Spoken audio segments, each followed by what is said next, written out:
Guys, Judgment Day has come. I'm finally talking about something live action. Well, two things live action and one anime. Let's not go nuts here. Now, if you've seen my Ghost in the Shell video, you might think that I don't really like Blade Runner. While I can say that I think that Ghost in the Shell and The Matrix are better entries in the cyberpunk subgenre, I can still definitely say that Blade Runner is one of the most important movies of the 20th century. While the movie has had more cuts than the NHS, I can still say that the visuals have aged like a gem, and the ending is still being debated about today. Even the director of the sequels is still debating about it. This brings me nicely onto the subject of today's video. In the build-up to Blade Runner 2049, Denis Villeneuve asked some directors to make some short films to bridge the gap between the original and 2049. The first one of these is called 2036, Nexus Dawn.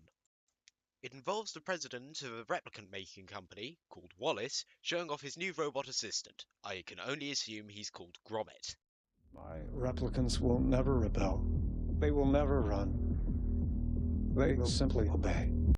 Well, they would be pretty shit if they didn't. I mean, there are literal programming standards that say that robots can't rebel. Find a weapon to this now. Oh, you taught him in the ways to bar brawl, did you? Well played, Mr. Wallace.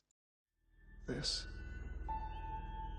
is an angel, and I made him. Okay, then we can tell that. Don't be too proud, mate. One question, why'd you give a robot blood? I mean, wouldn't it just be easier to get oil or something? Because, I mean, then it's probably in larger supply than human blood. Do this now. You'd think getting a robot to kill itself would probably not get your product approved, but someone pitched the Emoji Movie. It's clear worse ideas have been approved. The next short is called 2048, Nowhere to Run, also by Luke Scott. The short stars Dave Bautista, who I don't really know that much about apart from the fact he was Drax in Guardians of the Galaxy.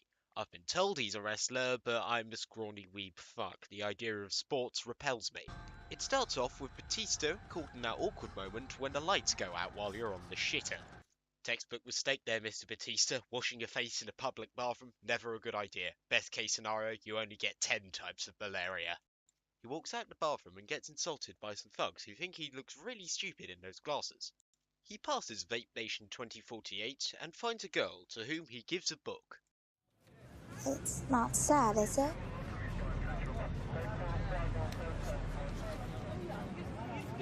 It's one of my favorites, you'll love it. Funnily enough, that mirrors the conversation me and my friends had when I was debating watching Your Lie in April. He then goes to sell a weird eel thing to some guy. 3,000. 3,000? That barely covers my nematodes. At 3,000, I'm already pushing it. Come on. Sultan, you've bought my blocks before. I believe Life of Brian has a quote for you. This bloke won't haggle. He goes outside to find that the thugs from earlier have captured his friends. He then proceeds to beat the shit out of them in a very pleasing fashion. The only way to improve the scene is the addition of Vocaloid.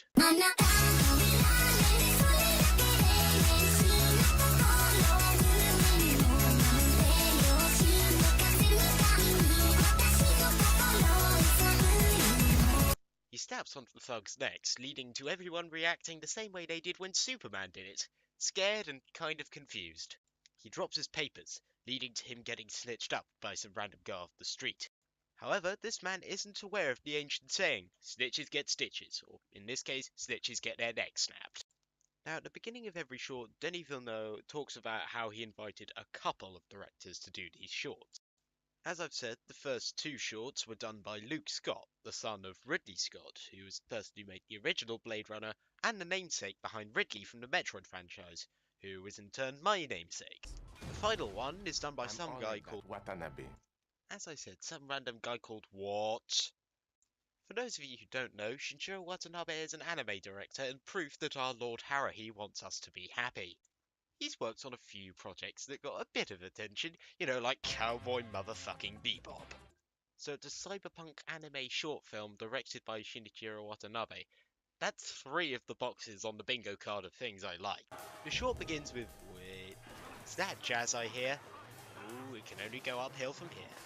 It starts off with a replicant girl being beaten up by 3 roadmen in an alley. However, she is saved by a fellow replicant with Kingsman glasses. They go on the run so they can blow up a power plant, so that when an EMP detonates, they will have no backup power, meaning all replicant data is lost. The female replicant, called Trixie, remembers that time 2 weeks ago when she had sex with a human. Humans are selfish, stupid liars. But replicants are different. So pure. Funnily enough, you replace the word replicant in that sentence with waifu, you get most people's reasoning behind why they like 2D women. They get into the power plant and yeet their way through security as Trixie begins to fight off dozens of guards. Just saying, I find it a bit surprising that she can take on dozens of guards armed with guns, but she can't take on 3 roadmen armed with KFC. Just a bit fishy. However, Trixie gets shot, and must resist Cowboy Bebop reference, must resist Cowboy Bebop reference, must resist Cowboy Bebop reference. Man, shame what happened to Julia. I mean, Trixie.